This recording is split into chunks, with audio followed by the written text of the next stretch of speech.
Galera, o que vocês mais sentem saudade da casa de vocês quando vocês vão fazer alguma viagem? Tem gente que tem saudade da cama. Pô, tô viajando, minha cama, que saudade da minha cama. Tem gente que tem saudade do chuveiro. Pô, meu irmão, banho na minha casa é muito bom. Tem gente que tem saudade do sofá. Tem gente que sente saudade só, cara, eu quero voltar para casa porque eu gosto muito de casa. Eu tenho saudade dessas coisas também, mas eu tenho uma especificidade, não sei se vocês têm. Eu tenho saudade da comida brasileira. Eu gosto muito, meu irmão, de um arrozinho, feijãozinho, farofa, tal. E eu não sei se vocês já tiveram a oportunidade de viajar lá para fora. Para quem não sabe, meu irmão mora nos Estados Unidos. Eu já fui visitar ele em 2019, 2021. E, cara, foi muito maneiro, assim, muito top. E a gente sabe que nos Estados Unidos tem umas comidas maneiras. Só que, pô, muito hambúrguer, muita fritura, tem uns hambúrgueres tops. Todo lugar que a gente vai lá para comer vai ter um hambúrguer brabo, com a batata frita. E eu lembro da última vez que a gente foi, a Andressa já foi também, a gente saiu da praia, cara, devia ser 1 hora, 2 horas, mó fome. E eu cheguei para a Andressa e falei assim, cara, que vontade de comer um arroz, um feijão, uma farofinha, um frango, uma batata frita. Pô, que saudade dessa comida, cara. E aí meu irmão, eu acho que escutou assim, ele estava andando na frente e falou, cara, tem um restaurante brasileiro aqui perto. Eu falei, eita glória, vamos lá agora. Aí a Andressa, ai, vamos, não sei o que e tal. Cara, a gente chegou lá, era um casal de brasileiros, donos do restaurante. Eu falei, pronto, estou em casa, só falta eu pagar em real agora que tá tranquilo. E aí, cara, a gente comeu... Você lembra disso, Andressa? A gente comeu um frango grelhado, arroz, feijão, farofa e batata frita. Cara, que maneiro. Aí a gente, não, vamos ficar aqui agora tá tranquilo. Cara, a gente vai ler um texto aqui que o filho, ele sente uma saudade. Mas não é uma saudade simplesmente de um sofá ou da sua cama, ou do seu chuveiro, ou só de estar em casa. Ele tem uma saudade muito mais profunda aqui nesse texto. Uma saudade do fundo do coração dele, da alma dele. Esse filho tem saudade de estar na presença do Pai. E para a gente entender melhor isso aqui, vamos ler o texto? Abre aí, Lucas 15. A gente vai ler do versículo 11 até o 24. Acompanha comigo aí. Jesus continuou, um homem tinha 2 filhos. O mais novo disse ao pai, pai, quero a minha parte da herança. Assim o pai repartiu a propriedade entre eles. Não muito tempo depois, o filho mais novo reuniu tudo o que tinha, foi para uma região distante e lá desperdiçou os seus bens, vivendo desenfreadamente. Depois de ele ter gastado tudo, houve uma grande fome em toda aquela região e ele começou a passar necessidade. Por isso foi empregar-se com um dos cidadãos da região, que o mandou para o seu campo a fim de cuidar de porcos. Ele desejava alimentar-se com as vagens de alfarrobeira que os porcos comiam, mas ninguém lhe dava nada. Caindo em si, disse, quantos empregados de meu pai têm comida com fartura, e eu aqui morrendo de fome? Vou me levantar, voltar para o meu pai e dizer a ele, pai, pequei contra o céu e contra ti. Já não sou digno de ser chamado teu filho. Trata-me como um dos teus empregados. A seguir, levantou-se e foi para o seu pai. Ele ainda estava longe quando o pai o viu, o qual, movido por compaixão, correu, abraçou fortemente e ternamente o beijou. O filho lhe disse, pai, pequei contra o céu e contra ti. Não sou mais digno de ser chamado teu filho. Contudo, o pai disse aos seus servos, depressa, tragam a melhor roupa e vistam nele. Coloquem-lhe um anel no dedo e calçados nos pés. Tragam um novilho gordo e matem-no. Vamos comer e festejar, pois este meu filho estava morto e voltou à vida. Estava perdido e foi achado. Então começaram a festejar o seu regresso. Amém. Galera, qual que é o contexto dessa passagem aqui? Se a gente parar para observar, Lucas 15, versos 1 e 2, lê comigo rapidinho aí, acompanha. Todos os publicanos e pecadores se aproximaram de Jesus para ouvi-lo. Contudo, os fariseus e os mestres da lei o criticavam. Este homem recebe pecadores e come com eles. Então a gente vê aqui 2 grupos. Enquanto publicanos e pecadores se aproximavam para ouvir Jesus, aquilo que ele tinha para ensinar, fariseus e mestres da lei se aproximavam para criticar Jesus. Os publicanos naquela época, eles eram considerados cobradores de impostos e eles geralmente abusavam da prática, eram considerados desonestos, traidores e pecadores. Não sei se vocês viram The Chosen, Mateus era um cobrador de impostos. E aí, no início lá da série, os discípulos não gostavam muito dele e tal, deixavam ele um pouco de lado, mas Jesus chamou ele mesmo assim. Então aqui no verso 1 e 2 é o contexto dessa passagem. Jesus estava compartilhando a mesa com pecadores. Naquela época, para os fariseus, compartilhar a mesa com pecadores era um ato de profanação. Então imagina a cena. Publicanos e pecadores se aproximavam para ouvir Jesus. Fariseus e mestres da lei se aproximavam para criticar Jesus.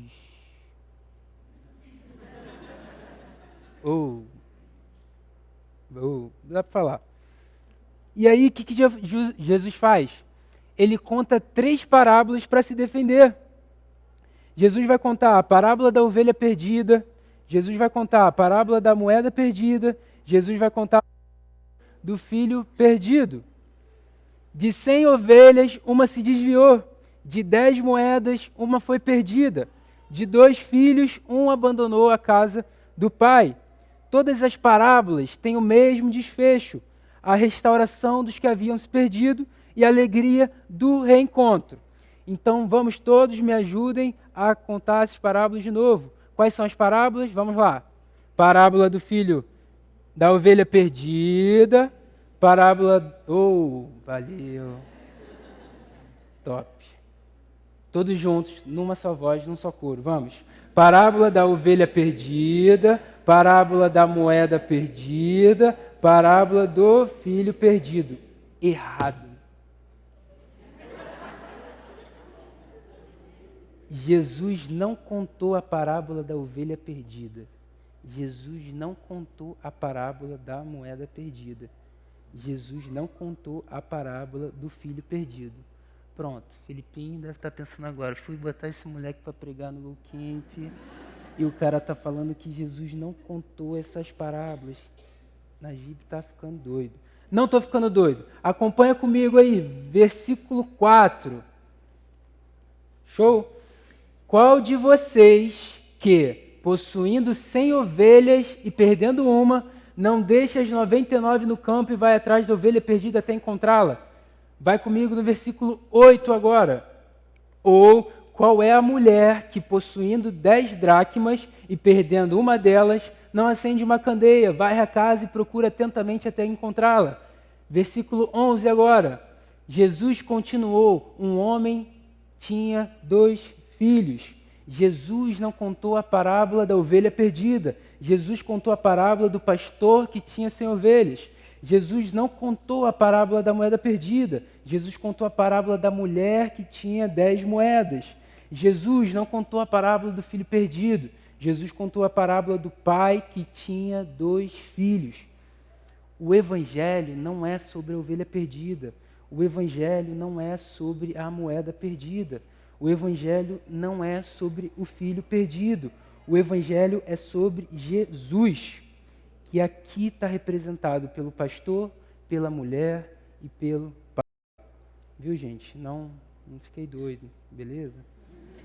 Mas hoje vamos nos atentar à terceira parábola, que é, embora seja conhecida como a parábola do filho perdido, a gente viu que é a parábola do pai que tinha 2 filhos. A principal lição dessa parábola, assim, que a gente deve guardar para o nosso coração, não é a fuga desse filho rebelde que a gente leu, não é mesmo quando ele se arrepende e decide voltar para a casa do pai, mas no amor gracioso, bondoso e restaurador de Deus. A gente viu aqui que o filho pediu a parte da herança para o pai e foi para uma terra distante, viver em função dos seus prazeres. Se a gente correr o nosso olho para o texto e olhar lá no verso 30, o outro irmão fala: mas quando volta para casa, esse teu filho que esbanjou os teus bens com as prostitutas, mata um novilho gordo para ele. O filho foi viver em função dos seus prazeres. Hoje tem muitos crentes que, por mais que nasceram em lar cristão, ou por em algum momento da vida tiveram encontro com Jesus, se desviaram. Estão distantes de Deus e até mesmo não creem mais naquilo que aprenderam. Outros, embora creram naquilo que receberam, não têm forças espirituais e nem mesmo o desejo de retornar à casa do Pai. Se acomodaram na terra distante, vivem a vida como se nada tivesse acontecido. Tapam seus ouvidos e os seus olhos ao Evangelho de Cristo. O filho aqui, galera, ele tinha tudo. Ele tinha um pai, ele tinha um irmão, ele tinha comida, ele tinha segurança, ele tinha amigos, mas por algum momento a insatisfação tomou conta do seu coração. E de forma sutil a insatisfação consegue semear na nossa vida de que a gente merece mais, que a gente pode muito mais, de que a gente não deve ficar limitado com o que a gente tem em Jesus, porque tem uma vida lá fora que é muito melhor do que a vida com Jesus. E a casa do Pai se torna um fardo para o nosso coração. De repente, para a sua vida, Jesus não representa mais nada. A segurança que você tinha, a paz e a alegria que você tinha em Jesus não representa mais nada. Todos os benefícios que a gente tinha em Jesus são jogados fora e não satisfazem mais o nosso coração. E aí, de repente, a sua igreja não tem mais valor para você, a sua célula não te interessa mais, você não se submete mais aos seus líderes, aos seus pastores, ler a palavra de Deus se torna algo chato e desinteressante. O mundo atrai o nosso coração e a nossa mente, e chega um pouco e a gente fala, cara, eu não quero mais. Quer saber? Eu vou sair da igreja mesmo. Jesus, fé, não quero. Vou viver no mundo, vou fazer o que eu quero. E a gente vê que o filho pede a parte da herança para o pai. E o pai, sem falar nada, tá bom, vou repartir e vou te dar a sua parte. Quantas vezes, irmãos, o nosso coração fica igual ao desse filho? Quantas vezes o nosso coração fica igual ao desse filho? O mundo se torna muito mais atraente do que Jesus. Outro ponto que a gente percebe aqui é a rebeldia desse filho. Uma vez que a gente se encontra insatisfeito, essa insatisfação gera uma ingratidão no nosso coração. De repente, as coisas que a gente era grato, não somos mais. E quanto a gente menos percebe, a gente se torna um filho rebelde e vira as costas para Jesus. Talvez hoje você esteja completamente distante de Jesus, achando que o mundo lá fora pode satisfazer os desejos do seu coração. Mas nada nesse mundo pode preencher o vazio no coração do homem. Nada nesse mundo pode preencher o vazio no coração do homem. E essa é a primeira lição que eu trago desse texto. Nada neste mundo pode preencher o vazio no coração do homem. Não sei se vocês já viram uma publicação no Instagram, não sei se é uma charge ou é um post assim. Vou explicar como é que é o post lá. Cara, era assim, o cara tá de bike, de bicicleta, e ele fala, cara, não aguento mais a bicicleta. Aí ele olha pro cara de moto e fala, meu irmão, se eu tivesse uma moto, meu irmão, não ia mais precisar chegar atrasado, não ia chegar suado. Se eu tivesse uma moto, eu seria feliz. E aí o cara de moto olha pro cara que tem um carro e fala, cara, se eu tivesse um carro, eu seria feliz. Não ia mais passar problema com chuva, vou ter um carrinho, dá para dar carona até, vai ser de boa. E acha que vai estar satisfeito e feliz com um carro. E aí o cara que tem um carro, vamos botar um exemplo aí, um Fiestinha, que eu tenho um Fiestinha top, aí um Fiesta. Aí o cara do Fiesta olha para um Porsche e fala, meu irmão, se eu tivesse um Porsche, eu seria feliz. E o cara do Porsche olha para o céu e vê um helicóptero. E o cara, meu irmão, se eu tivesse um helicóptero, eu seria feliz. E aí no final, mostra um cadeirante e o cadeirante olha para um cara que estava passando e fala, se eu pudesse andar, aí sim eu seria feliz. A gente sempre está em busca de mais alguma coisa. Esse filho queria algo a mais. Ele pegou o dinheiro, foi viver numa terra distante e começa a viver deliberadamente. Provavelmente em diversões, bebedeiras, festas, paixões carnais, rasgando a cara no pecado. Ele achava que gastando todo aquele dinheiro que ele pegou do pai, ele teria a verdadeira satisfação da vida dele. Assim é o mundo, assim é o pecado. Ele atrai a gente, ele seduz, ele dá para a gente prazeres momentâneos. E muitas vezes a nossa vida se encontra como a desse filho. A gente tenta buscar uma felicidade mundana para satisfazer o nosso coração. Muitas vezes a gente quer encontrar satisfação para a nossa vida na bebida. Muitas vezes a gente quer encontrar satisfação para a nossa vida na fama, na reputação. Muitas vezes a gente quer encontrar satisfação para a nossa vida na esperança de ser efetivado no nosso emprego. Muitas vezes a gente quer buscar satisfação para a nossa vida na busca de promoções e cargos cada vez mais altos. A gente quer buscar satisfação na riqueza, no sexo, no dinheiro, no poder. E o mundo pega a gente nesses prazeres e prende, a gente nem percebe. E assim como aquele filho gastou tudo dissolutamente, desenfreadamente na terra distante, longe do pai, ele achava que o coração dele ia se satisfazer. E o nosso coração é assim.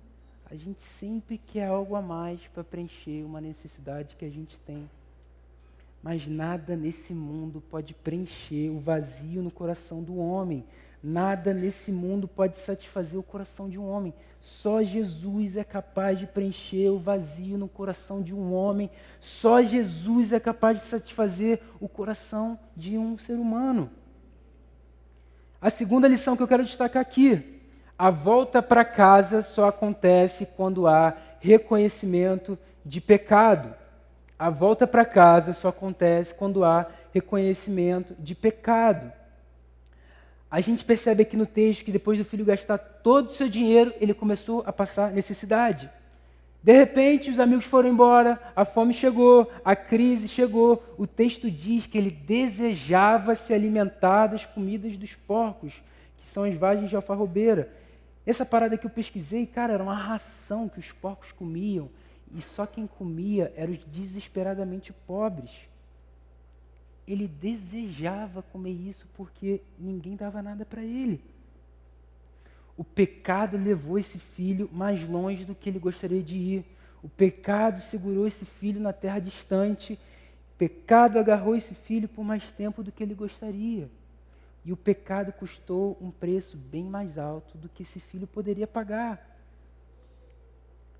Cara, eu olho para a minha vida antes de conhecer Jesus, antes de ter um encontro com Jesus, e quantas vezes eu fui escravo do meu pecado.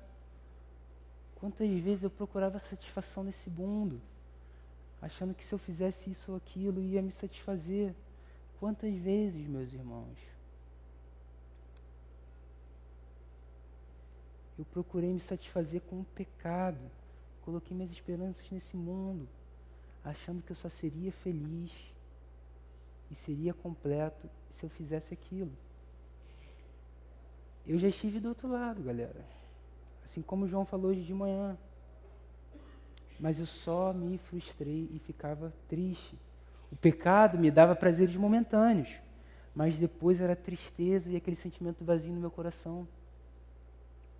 Quantas pessoas hoje estão afastadas de Jesus e estão cuidando de porcos? Ou até mesmo dentro da igreja, prisioneiras de um vício, alma e coração completamente arruinado, amargurado, passando por problemas e necessidades profundas. Talvez você esteja agora numa terra distante cuidando de porcos, completamente afastado de Cristo. Aquele filho ficou rendido às coisas terrenas desse mundo. Mas uma coisa curiosa nesses textos, se a gente parar para analisar, o verso 17 e 18, diz assim: caindo em si, ele disse: quantos empregados de meu pai obra e eu aqui morrendo de fome? Eu me porei a caminho e voltarei para o meu pai, e lhe direi: pai, pequei contra o céu e contra ti. Aquele filho teve uma memória da casa do pai. Por um momento, lá na terra distante, afundado no pecado, completamente necessitado, ele se lembrou de como era a vida na casa do pai. A lembrança estava no coração dele. Olha o que diz esse texto em Hebreus: pois a palavra de Deus é viva e eficaz, e mais afiada que qualquer espada de 2 gumes. Ela penetra ao ponto de dividir alma e espírito, juntas e medulas, e é apta para julgar os pensamentos e as intenções do coração. Irmãos, aquele que conhece a palavra de Deus tem algo a seu favor. Ele conhece a palavra. A gente vê que esse filho foi marcado no seu caminho com Deus. Ele estava na casa do pai, lá na terra distante. Ele lembrou de como era na casa do pai. Por mais que você abandone a casa do Pai, por mais que você vá para uma terra distante, por mais que você vire as costas para a igreja, para Jesus, uma vez que a palavra foi ao seu encontro, ela foi firmada no seu coração. Pode você não querer, mas ela está no seu coração. Lá na igreja de Éfeso, quando Jesus exorta aquela igreja, ele fala: vocês abandonaram o primeiro amor. Mas Jesus disse: vocês têm algo a seu favor, o ensino da palavra, porque vocês odeiam as práticas dos nicolaítas, como eu também as odeio. E os nicolaítas ensinavam coisas que eram contrárias ao evangelho de Jesus. Por isso que ele falou isso. Esse filho, por algum momento da vida dele, ele teve uma memória de como era a casa do Pai. E aí ele reconhece o seu pecado e o seu estado deplorável, muito mal, necessitado, aflito, e ele decide voltar para a casa do Pai. Ele se levantou e foi. E a terceira lição, gente, eu quero que vocês guardem isso com todo o coração, é o clímax dessa parábola, assim, a essência dessa parábola, essa terceira lição. O Pai espera cada um dos seus de braços abertos. O Pai espera cada um dos seus de braços abertos. Olha o que diz o texto. A seguir, levantou-se e foi para o seu pai. Ele ainda estava longe quando o pai o viu, qual, movido por compaixão, correu, abraçou fortemente e ternamente o beijou. O filho lhe disse: Pai, pequei contra o céu e contra ti, não sou mais digno de ser chamado teu filho. Contudo, o pai disse aos seus servos: depressa, tragam a melhor roupa e vistam nele, coloquem-lhe um anel no dedo e calçados nos pés, tragam um novilho gordo. Novilho gordo era usado para uma situação muito especial. E matem-no, vamos comer e festejar, pois este meu filho estava morto e voltou à vida, estava perdido e foi achado. Então começaram a festejar o seu regresso. Olha que coisa interessante, o filho decide voltar para a casa do pai, e quando estava longe ainda, seu pai o viu e foi correndo ao seu encontro. O filho reconhece o seu pecado, admite na frente do pai, e o pai recebe esse filho. Cara, eu fico imaginando, eu lendo esse texto, com meu pai. Meu pai não é crente. Se eu chego e falo assim, eu chamo ele de Najib ou velho. Pai só se tiver algum problema. Eu falo, pai, deu algum problema ali. Mas eu chamo de Najib. Eu fico imaginando, se eu chego assim, Najib, cansei. Eu, você e meu irmão, me dá minha parte aí, beleza? E fé. Eu pego minha parte, vou, gasto tudo. E aí, não tenho mais nada, decido voltar para a casa do meu pai. Meu irmão, com certeza absoluta, quando eu chegasse na casa do meu pai, ele ia me receber, sim. Mas ele ia falar muito. Muito. Muito. Ele ia falar: Guilherme, tu tá de sacanagem, o que tu fez? Gastou esse dinheiro todo? Tá maluco? Tu é retardado? O que aconteceu? Ele ia falar isso, gente, provavelmente. Mas por incrível que pareça, o pai aqui não dá um sermão nesse filho. O pai não critica, o pai não julga, o pai não perguntou nada, o pai não maltratou esse filho, o pai não constrangeu esse filho. Ele simplesmente recebe esse filho de volta com grande alegria, faz uma festa. Há mais alegria nos céus por um pecador que se arrepende do que por 99 justos que não precisam de arrependimento. O pai simplesmente recebeu esse filho de volta e comemorou. E ele diz para o outro irmão: no entanto, tínhamos que festejar a volta desse seu irmão e alegrar-nos, porque ele estava morto e voltou à vida, estava perdido e foi achado. O pai espera cada um dos seus de braços abertos. De que forma a gente pode aplicar esse texto na nossa vida agora? A primeira aplicação que eu quero destacar essa noite é: creia que só Jesus é capaz de nos dar vida em abundância. Creia que só Jesus é capaz de nos dar vida em abundância. Galera, para quem não sabe, eu sou casado, graças a Deus. Casei em dezembro com minha linda esposa. E eu lembro que a gente sonhava com essa parada. A gente se preparou, a gente orou, a gente correu atrás. Filipinho teve que aturar a gente lá no início, mas a gente estava indo. E a gente sonhava com isso, falando: cara, isso vai glorificar Deus, isso vai ser muito bom. E a gente sonhava com essa parada. E hoje, cara, eu sou muito feliz. Hoje a gente é casado, graças a Deus. eu amo a minha esposa, eu morro por ela, mas eu amo muito mais a Jesus do que a minha esposa. E eu sei que ela ama muito mais a Jesus do que a mim. O que eu quero dizer é que só Jesus pode me dar satisfação e contentamento eternamente. Foi muito maneiro que eu vivi com a Andressa todo esse período. A gente casou, é top, e a gente vai viver muitas coisas ainda, eu creio. Mas eu sei que Jesus me resgatou quando eu não era nada. E Ele transformou a minha vida por completo. E hoje eu sou completamente alegre nele. E eu sei que eu vou desfrutar a eternidade com meu Senhor. É uma coisa muito lícita. Eu casar, casamento é uma bênção. Aconselho, casem.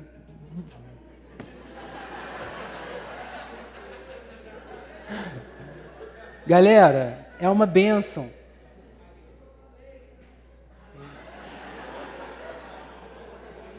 Eita, os casados glorificam de pé.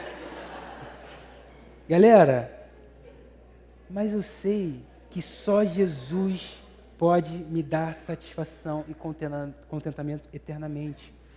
E se a gente olhar para a nossa vida, a gente sempre está querendo alguma coisa. Já parou para pensar? A gente está no colégio. A gente estuda para quê? Para passar no vestibular. E a gente estuda, passa no vestibular. Aí você chega na faculdade. Chega na faculdade, o que você quer? Arrumar um emprego. Ou fazer algum estágio. Aí tu arruma um emprego, arruma um estágio. Aí o que tu quer? Ser efetivado. É o desejo. Quer ganhar mais dinheiro e quer construir. Show, beleza. Aí você começa a trabalhar. Aí o que tu pensa? Caraca, eu preciso casar. Tenho que namorar. Aonde é que vai entrar isso? E aí tu quer namorar. Aí tu fala, meu irmão, já estou chegando nos 30, 40, e aí? Vai ou não vai? E aí você namora. Namora, você quer casar. Aí você casa, você quer ter filho. Aí você tem filho. Eu não cheguei nessa parte ainda.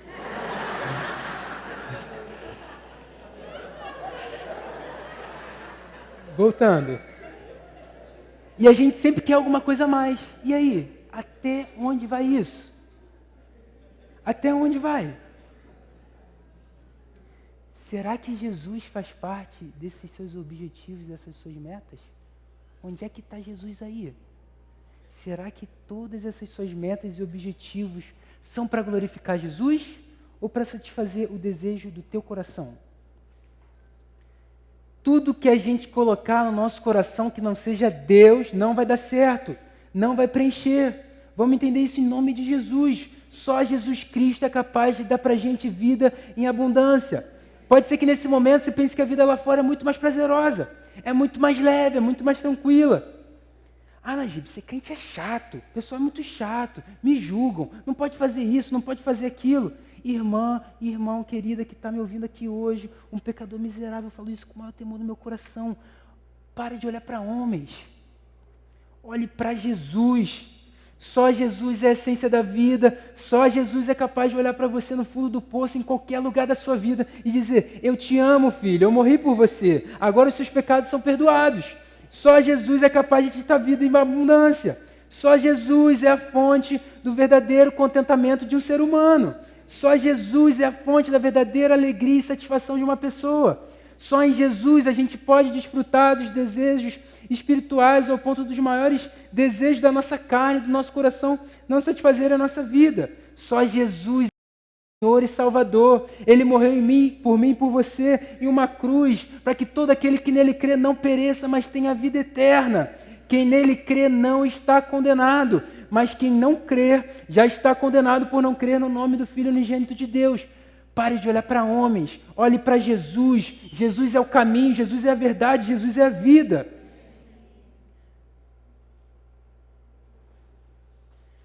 Em Jesus nós encontramos o verdadeiro significado do porquê a gente está nesse mundo.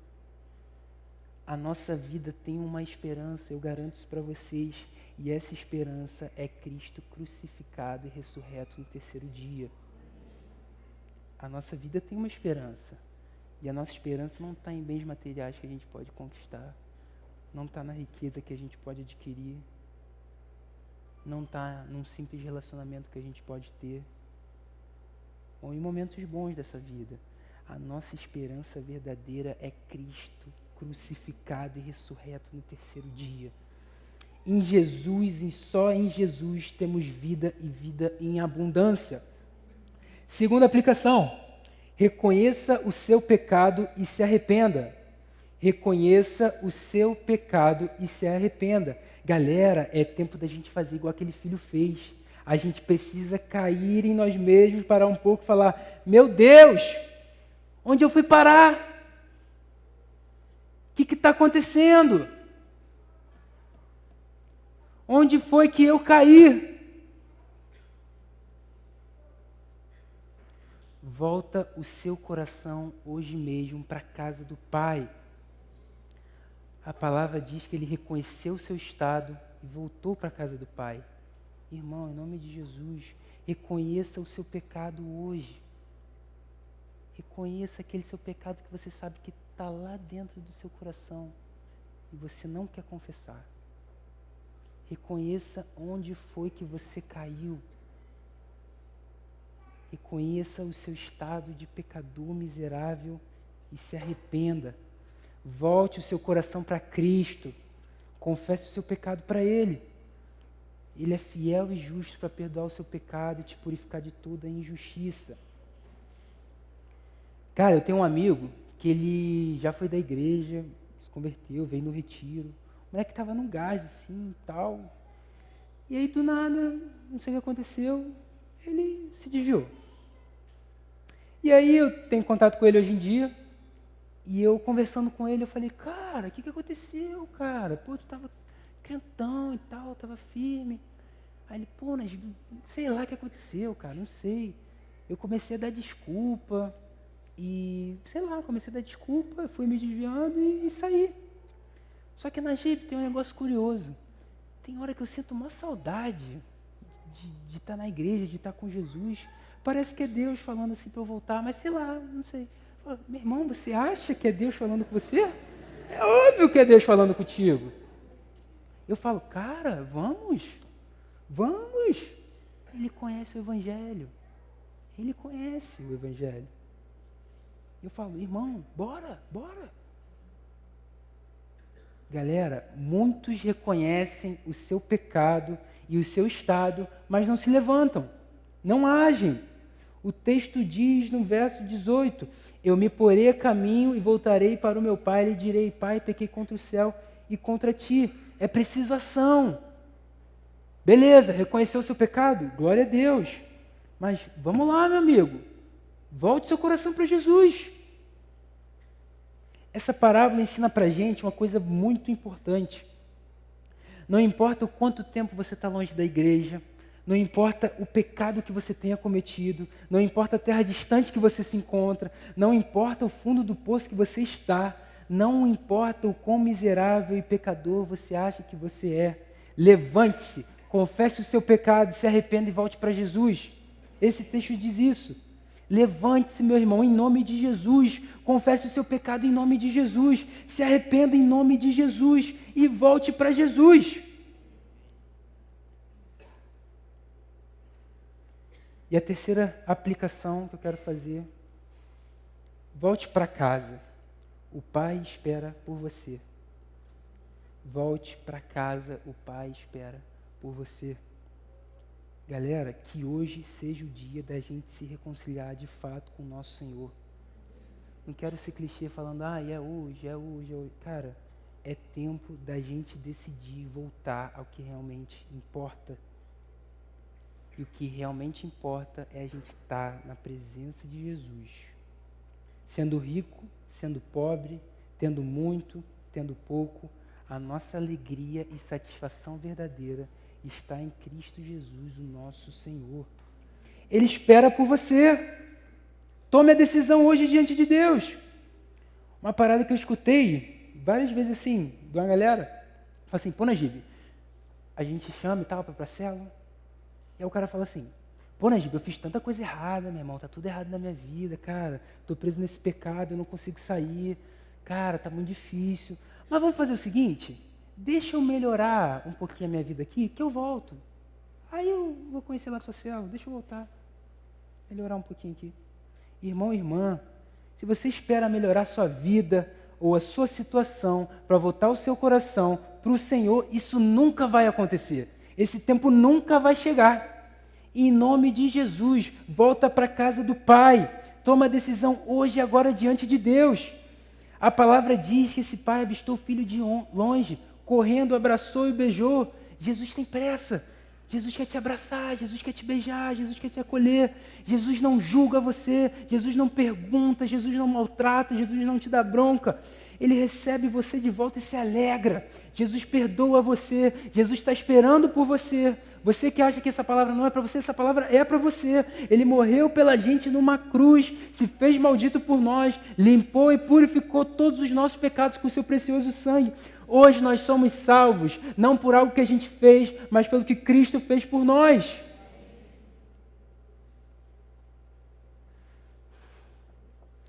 Jesus não lança sobre você os seus pecados. Jesus não chega e fala, pô, você fez coisas tão erradas. Você foi tão ingrato comigo. Quantas vezes eu te ouvi e você nem sequer me deu a mínima? Pô, você foi insensato, você foi rebelde.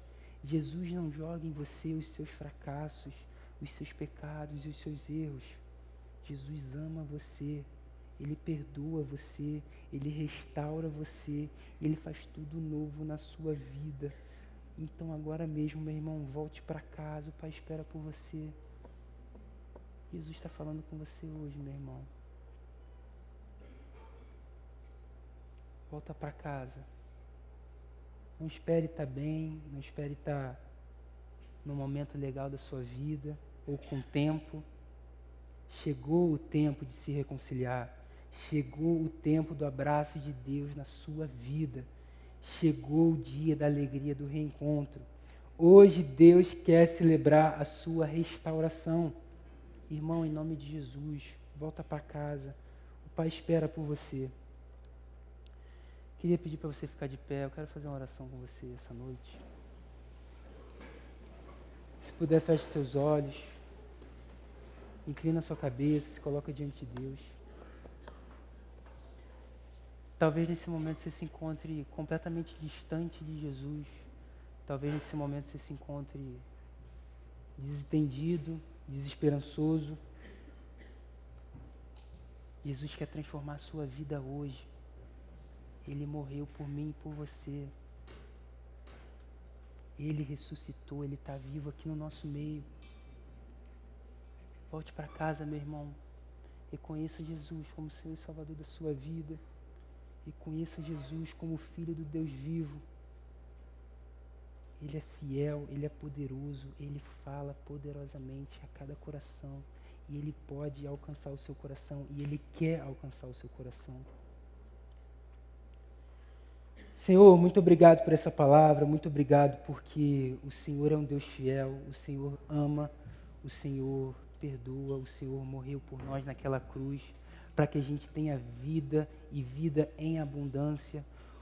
Muito obrigado, Jesus, muito obrigado, porque a gente não merece nada disso. A salvação é pela graça, é pela fé no Senhor. Muito obrigado, a tua palavra diz, seja a atitude de vocês a mesma de Cristo Jesus, que embora sendo Deus, não considerou que ser igual a Deus era algo que devia pegar-se, mas foi obediente até a morte, morte de cruz. Por isso Deus o exaltou à mais alta posição, dando o nome que está acima de todo nome, para que o nome de Jesus se dobre todo o joelho, nos céus e na terra e debaixo da terra, e que toda língua confesse que Jesus Cristo é o Senhor. Conheça no seu coração, Senhor. Pai, a gente crê que o Senhor é o nosso Deus. A gente crê que o Senhor venceu a morte, que o véu foi rompido, que a tumba está vazia, o Senhor está vivo, o sepulcro em vão guardado foi, 3 dias lá ficou, o Senhor ressuscitou, aleluia, glória ao Senhor por isso. Muito obrigado, Jesus. Recebe o nosso coração nessa noite, Senhor, que cada vida seja transformada pelo Teu toque, que Teu Espírito Santo tenha liberdade no nosso meio. Assim como o Senhor desceu em Atos 2, assim como o Senhor desceu em Atos 4, Desça sobre esse lugar essa noite, Senhor. Avive os corações essa noite, Espírito Santo. Toca cada coração. Senhor, traga para perto em nome de Jesus. A gente crê no Deus do impossível, no Deus que faz milagres, no Deus que transforma morto em vivo. Senhor, obrigado, Jesus. Recebe nossa adoração, nosso louvor agora. Toda a nossa vida reflita o teu bom perfume. Em nome de Jesus. Amém. Deus abençoe.